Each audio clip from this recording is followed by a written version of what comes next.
Bertie County has about 2,700 students.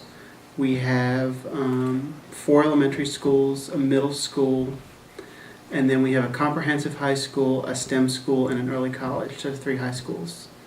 All of the schools are very, very small.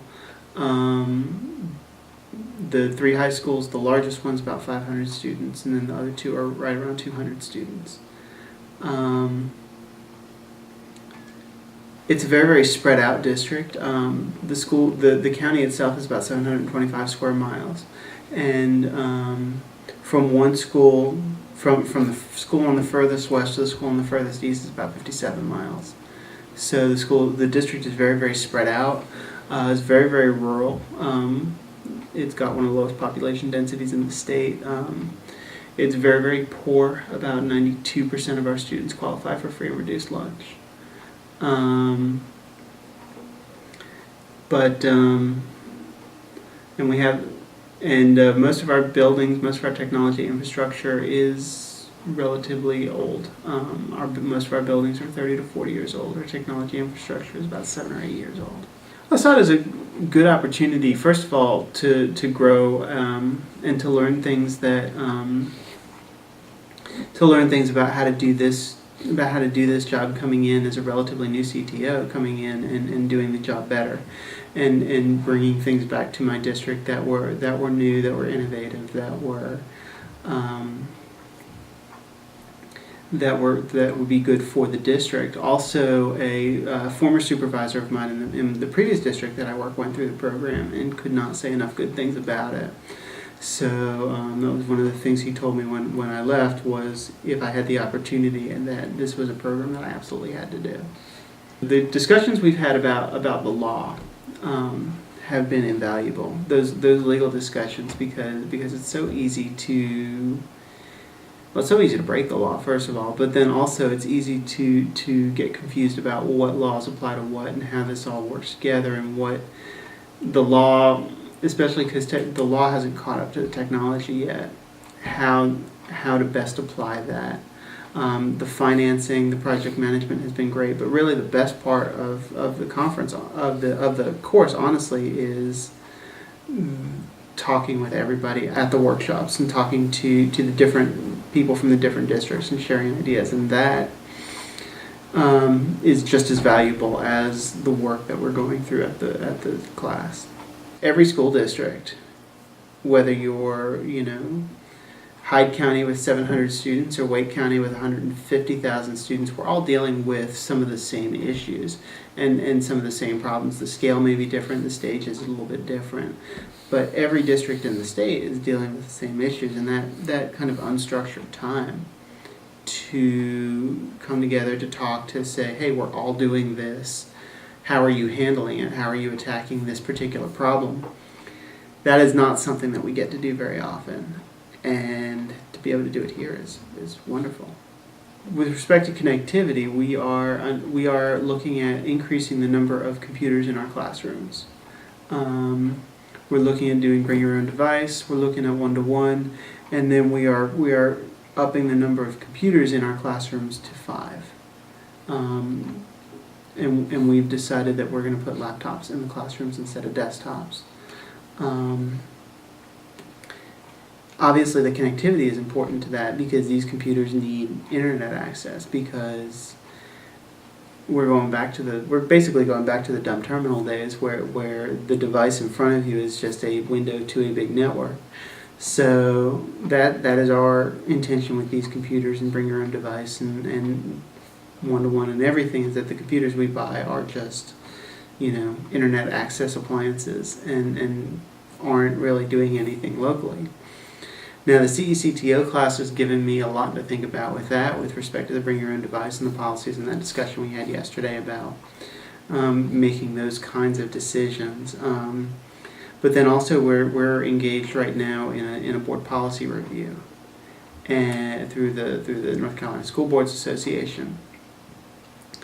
And the first day of class we talked about that social networking policy, and that came up in my district actually just yesterday, that we need, that they sent us that policy to review.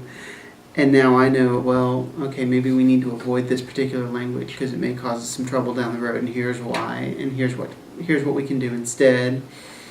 And to be able to talk about all of the implications of this technology as it grows, all the policy, the policy things that we need to watch. And policy is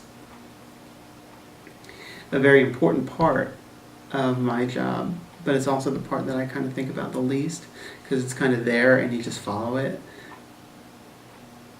But having to sit down and think strategically about these policies and why we have these policies and what they mean for the kids and what they mean for the teachers and what they mean for the superintendent and the technology department, and thinking about that and learning what to look for it's been a real eye-opener. And then having the resources to email Shannon and say, hey, we're looking at this policy, what do you think?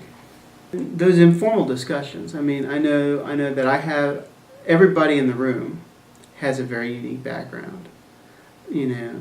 I have a unique background in the weird kinds of jobs that I've had in the past. So to be able to take that, listen to what everybody else is saying, think about it, and then offer, well, have you tried this, have you tried that, and just being able to share ideas, I think is the best thing that any of us could hope to give in this course. Bring your own device is a trend with my teachers, because a lot of our teachers are coming in from Teach for America, and they're coming in just out of college with all of this training, and they have their laptop, and they have their very, very defined expectations for what our technology should look like. And they want to bring their own because they like Mac. Well, I don't have Macs, so they want to use their own Macs. So that is, I've got two groups. I've got my Teach for America teachers pushing bring your own device very, very, very, very hard. And then I have a group of students who are pushing it very, very hard. So that is perfect when everybody's pushing for the same thing. The program is good in telling you what I need to know to do. Because you come into this, I've had experience at central office, and I've had experience as a school level tech facilitator. So I know what needs to happen at the classroom level, and I know what needs to happen at the principal level, and I know what needs to happen at the different levels, and what the technology is going to look like at each level.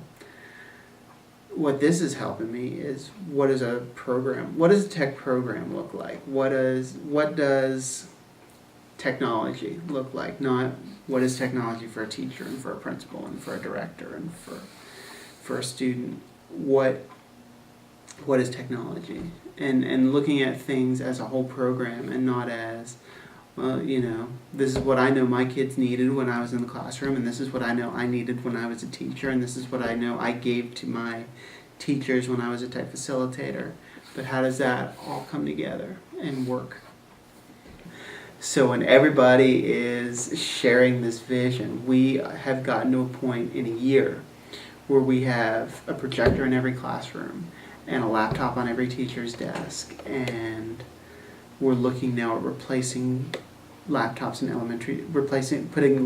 elementary schools and iPod carts, and we've had training to go along with it, and we've had a teacher resource center. So when everybody is thinking the same way about what learning looks like, and we know everybody has the same things, the same ideas about not only what we need, but how it should be used and how to get there.